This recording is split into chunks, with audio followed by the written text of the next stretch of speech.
ചോറ്, നേർച്ച ചോറ്.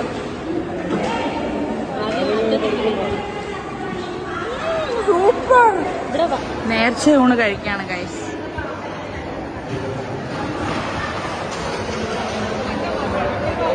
സാമ്പാർ, അവിയൽ, തോരൻ, അച്ചാർ, പച്ചടി.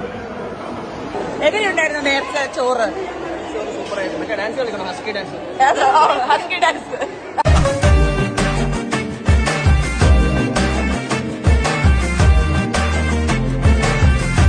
രണ്ടാമത്തെ പ്ലേറ്റ് ആണ് കഴിച്ചുകൊണ്ടിരിക്കുന്നത്. അതെ ഗൈസ്, ഞാൻ രണ്ടാമത്തെ പ്ലേറ്റ് ആണ് കഴിച്ചുകൊണ്ടിരിക്കുന്നത്. ഇതൊരു മത്സരമായിട്ട് എടുക്കരുത്. ഇല്ല ഇല്ല, ഒരിക്കലും ഇല്ല. ഇനി എങ്ങനെ ഇത് കഴിച്ചു കഴിയുമെന്ന് ആർക്കും അറിയത്തില്ല. കഴിച്ചു കഴിഞ്ഞിരിക്കും ഗൈസ്. നമ്മളിത് തീർത്തിരിക്കും ഗൈസ്. ഞങ്ങൾ കഴിച്ചു കഴിഞ്ഞു ഗൈസ്. രസത്തോടു കൂടി നേർച്ച ഊണ് തീർന്നിരിക്കണം ഗൈസ്. ഇത് പണിക്കാർ ഫാമിലിയാണ് ഗൈസ്. അതെ അതെ. അപ്പൊ ഓക്കെ, ബൈ.